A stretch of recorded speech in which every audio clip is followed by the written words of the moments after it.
समस्त मात्र शक्तियों भाई बंधुओं सादर जय श्री कृष्ण। पौष पुत्रदा एकादशी का व्रत श्रद्धा पूर्वक विधि पूर्वक करने से धर्म अर्थ काम मोक्ष फलों की प्राप्ति होती है, समस्त पापों का नाश होता है और संतान को दीर्घ आयु की प्राप्ति होती है। जिन्हें संतान नहीं है उन्हें संतान की प्राप्ति होती है। तो मित्रों, आज आपको हम बताएंगे पौष पुत्रदा एकादशी पूजा का शुभ मुहूर्त, इसका महत्व और यह व्रत आपको किस प्रकार से करना चाहिए जिससे कि भगवान श्री हरि की कृपा दृष्टि सदैव आपके ऊपर बनी रहे। तो मित्रों, आप सभी का बहुत बहुत स्वागत है आपके अपने ही चैनल एस्ट्रो गुरुजी में। यदि आपने अभी तक हमारे चैनल को सब्सक्राइब यदि नहीं किया हो तो अभी सब्सक्राइब कर लें और बेल आइकन को अवश्य दबाएं, जिससे हमारे अगले आने वाले नए वीडियो की नोटिफिकेशन सबसे पहले आपके पास पहुंचे। आप नित्य नई नई ज्ञानवर्धक जानकारियां व नित्य का राशिफल हमारे चैनल से प्राप्त करते रहें। तो नए साल 2023 की शुरुआत एकादशी तिथि के साथ हो रही है। तो 2 जनवरी को ही पुत्रदा एकादशी का व्रत रहेगा। एकादशी तिथि की शुरुआत 1 जनवरी को शाम से हो रही है। हिंदू पंचांग के अनुसार प्रत्येक महीने में 2 बार एकादशी तिथि आती है। वहीं पुत्रदा एकादशी की बात करें तो यह मात्र एक एकादशी ऐसी है जो साल में 2 बार आती है। तो पहली पुत्रदा एकादशी का व्रत पौष मास के शुक्ल पक्ष की एकादशी तिथि को रखा जाता है। वहीं दूसरी पुत्रदा एकादशी का व्रत सावन माह के शुक्ल पक्ष की एकादशी तिथि को रखा जाता है। तो संतान प्राप्ति की इच्छा रखने वालों के लिए यह व्रत विशेष फलदायी होता है। पौष पुत्रदा एकादशी का व्रत नए साल के दूसरे दिन यानी कि 2 जनवरी 2023 को रखा जाएगा। पुत्रदा एकादशी समेत सभी एकादशी व्रत भगवान विष्णु जी को समर्पित है। तो ऐसी मान्यता है कि पौष पुत्रदा एकादशी व्रत करने से वाजपेयी यज्ञ के बराबर पुण्य फलों की प्राप्ति होती है। धर्मशास्त्रों के अनुसार जिन लोगों की संतान नहीं है उन लोगों के लिए यह व्रत विशेष शुभ फलदायी होता है। इस व्रत को रखने से और पूजा करने से भगवान विष्णु जी की कृपा मिलती है। जिनकी संतान है उनकी संतान को दीर्घ आयु की भी प्राप्ति होती है, समस्त पापों का नाश होता है। तो पौष मास की पुत्रदा एकादशी की तिथि और शुभ मुहूर्त और विधि इस प्रकार से है। पौष मास पुत्रदा एकादशी तिथि दिनांक 2 जनवरी 2023 को है और 3 जनवरी 2023 को पारण का समय प्रातःकाल 7:14 से आरंभ होकर के प्रातःकाल 9:19 तक का पारण का समय रहेगा। इस अवधि में आपको भगवान हरि की पूजा करने के पश्चात इस व्रत का पारण करना चाहिए। तो पारण के दिन द्वादशी तिथि की समाप्ति का समय रहेगा। रात्रि 10:01 पर द्वादशी तिथि समाप्त होगी। एकादशी तिथि का प्रारंभ 1 जनवरी 2023 को शाम के 7:11 पर हो जाएगा। एकादशी तिथि की समाप्ति 2 जनवरी 2023 को रात्रि 8:23 पर होगी। तो उदयात तिथि के अनुसार यह व्रत 2 जनवरी 2023 को रखा जाएगा। तो पौष पुत्रदा एकादशी के दिन शुभ योग बन रहे हैं। हिंदू पंचांग के अनुसार 2 जनवरी 2023 को पौष पुत्रदा एकादशी पर 3 शुभ योग बन रहे हैं। ये शुभ योग इस प्रकार से हैं: सिद्ध योग, साध्य योग और रवि योग। तो धार्मिक मान्यता ऐसी है, इन योगों में की गई पूजा और व्रत से कई गुना फल प्राप्त होता है। तो पौष पुत्रदा एकादशी व्रत की पूजा विधि इस प्रकार से है।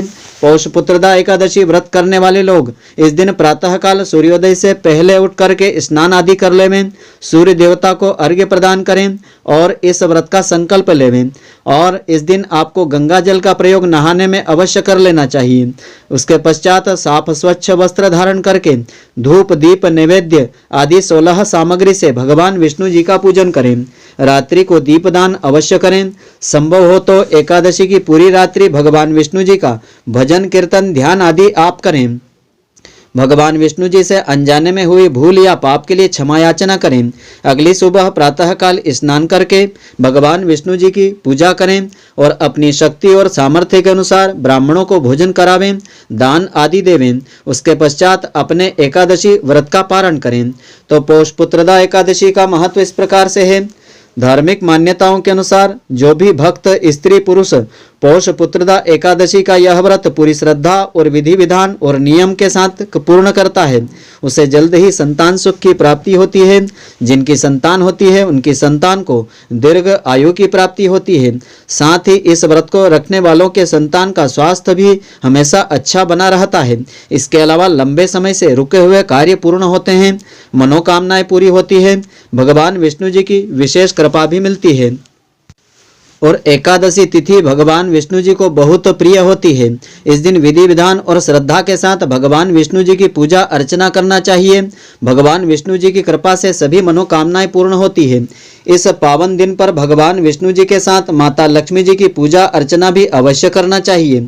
माता लक्ष्मी जी की पूजा करने से जीवन में सभी तरह के सुख और सौभाग्य की प्राप्ति होती है। धार्मिक मान्यताओं के अनुसार भगवान विष्णु जी और माता लक्ष्मी जी की पूजा करने से सभी मनोकामनाएं पूरी होती है। तो इस दिन कुछ विशेष बातों का ध्यान हमको अवश्य रखना चाहिए। एकादशी के पावन दिन पर चावल का सेवन करने से परहेज करना चाहिए। इस दिन सात्विक भोजन ही ग्रहण करना चाहिए और भगवान विष्णु जी को तुलसी दल अवश्य अर्पित करना चाहिए और भोग में भी भगवान विष्णु जी को तुलसी दल अर्पित करना चाहिए। तो धार्मिक मान्यताओं के अनुसार भगवान विष्णु जी को तुलसी अत्यंत प्रिय होती है। इस पावन दिन पर भगवान विष्णु जी को तुलसी जरूर अर्पित करें, इससे अनंत गुना फलों की प्राप्ति होगी।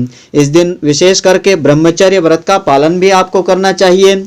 एकादशी के दिन ब्रह्मचर्य का पालन करना चाहिए और किसी के प्रति अपशब्दों का प्रयोग भी नहीं करना चाहिए। दान पुण्य कर्म अवश्य करें। धार्मिक मान्यताओं के अनुसार दान करने से कई गुना फलों की प्राप्ति होती है। इस पावन दिन पर अपनी क्षमता और शक्ति के अनुसार दान अवश्य करना चाहिए। इस दिन सात्विक भोजन ही ग्रहण आपको करना चाहिए। इस पावन दिन पर सात्विक भोजन आपको लेना चाहिए। एकादशी के दिन मांस मदिरा का सेवन करने से बचना चाहिए। इस दिन पहले भगवान को भोग अर्पित करें, उसमें तुलसी दल चढ़ावें, उसके बाद स्वयं भोग आप स्वयं प्रसाद के रूप में लेवें। इस प्रकार से भगवान की पूजा आराधना करने से और इन नियमों का पालन करने से एकादशी के व्रत का पूरा फल प्राप्त होता है। तो पुत्रदा एकादशी के दिन श्रद्धा पूर्वक भगवान श्री हरि की पूजा अर्चना करने के पश्चात पुत्रदा एकादशी की यह प्राचीन व्रत कथा अवश्य श्रवण करना चाहिए, जिससे इस व्रत का पूरा फल प्राप्त होता है। तो महाराज युधिष्ठिर ने पूछा कि हे भगवान, आपने सफला एकादशी का महात्म्य बता करके बड़ी कृपा की है। अब कृपा करके यह बतलाइए कि पौष मास शुक्ल पक्ष की एकादशी का नाम क्या है, उसकी विधि क्या है और उसमें कौन से देवता का पूजन अर्चन किया जाता है। भक्तवत्सल भगवान श्री कृष्ण जी कहते हैं, हे राजन, इस एकादशी का नाम पुत्रदा एकादशी है।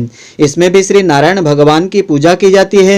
इस चर और अचर संसार में पुत्रदा एकादशी व्रत के समान दूसरा कोई और व्रत नहीं है। इसके पुण्य से मनुष्य तपस्वी, विद्वान और लक्ष्मीवान, धनवान होता है।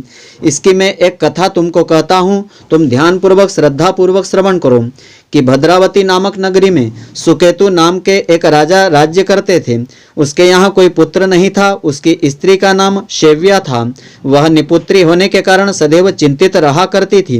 राजा के पितर भी रो रो करके पिंड लिया करते थे। यह सोचा करते थे कि इसके बाद हमको कौन पिंड देवेगा। राजा को भाई, बांधव, धन, हाथी, घोड़े, राज्य और मंत्री, इन सब में से किसी से भी संतोष नहीं था। वह सदैव यही विचार किया करता था कि मेरे मरने के पश्चात मुझको कौन पिंड दान करेगा। बिना पुत्र के पितरों और देवताओं का ऋण मैं कैसे चुका सकूंगा। जिस घर में पुत्र न हो उस घर में सदैव अंधेरा ही रहता है। इसलिए पुत्र उत्पत्ति के लिए प्रयत्न करना चाहिए। जिस मनुष्य ने पुत्र का मुख देखा है वह धन्य है। उसको इस लोक में यश और परलोक में शांति मिलती है, अर्थात उसके दोनों लोक सुधर जाते हैं। पूर्व जन्म के कर्म से ही इस जन्म में पुत्र, धन आदि प्राप्त होते हैं। तो राजा इसी प्रकार रात दिन चिंता में लगा रहता था। तो एक समय तो राजा ने अपने शरीर को त्याग देने का निश्चय किया, परंतु आत्मघात को महान पाप समझ करके उसने ऐसा कर्म नहीं किया। एक दिन राजा ऐसा ही विचार करता हुआ अपने घोड़े पर चढ़ करके वन में चल दिया। तो पक्षियों और वृक्षों को देखने लगा। उसने देखा कि वन में मृग, व्याघ्र, सुअर, सिंह, बंदर, सर्प आदि सभी भ्रमण कर रहे हैं। हाथी अपने बच्चों और हथिनियों के बीच घूम रहा है। इस वन में कहीं तो गीदड़ अपने कर्कश स्वर में बोल रहे हैं, कहीं उल्लू ध्वनि कर रहे हैं। तो वन के दृश्यों को देख करके राजा सोच विचार में लग गया। इस प्रकार आधा दिन व्यतीत हो गया।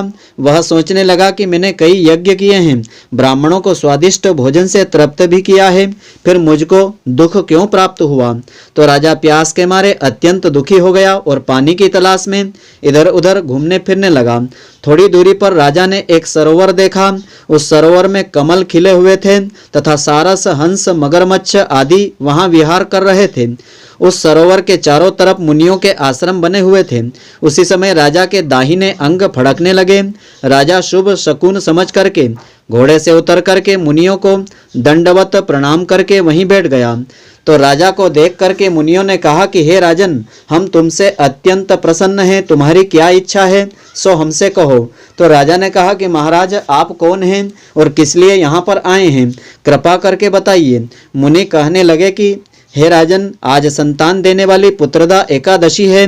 हम लोग विश्वदेव हैं और इस सरोवर में स्नान करने के लिए यहाँ पर आए हैं। यह सुनकर के राजा कहने लगा कि महाराज, मेरे यहाँ कोई संतान नहीं है। यदि आप मुझ पर प्रसन्न हैं तो एक पुत्र का वरदान दीजिए। तो मुनि बोले कि हे राजन, आज पुत्रदा एकादशी तिथि है, आप अवश्य ही इसका व्रत करें। भगवान की कृपा से अवश्य ही आपके घर पे पुत्र होगा।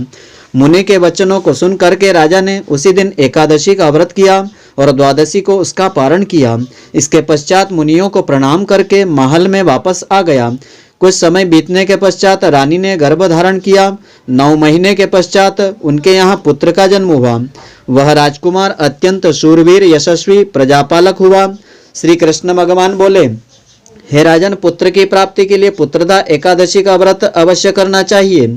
जो मनुष्य इस महात्म्य को पढ़ता है या श्रद्धा पूर्वक श्रवण करता है, उसे अंत में स्वर्गलोक की प्राप्ति होती है। भगवान श्री हरि की कृपा से उसकी सभी मनोकामनाएं पूर्ण होती है, समस्त पापों का नाश होता है। तो मित्रों, आशा करता हूँ कि आपको हमारी यह ज्ञानवर्धक जानकारी पसंद आई होगी।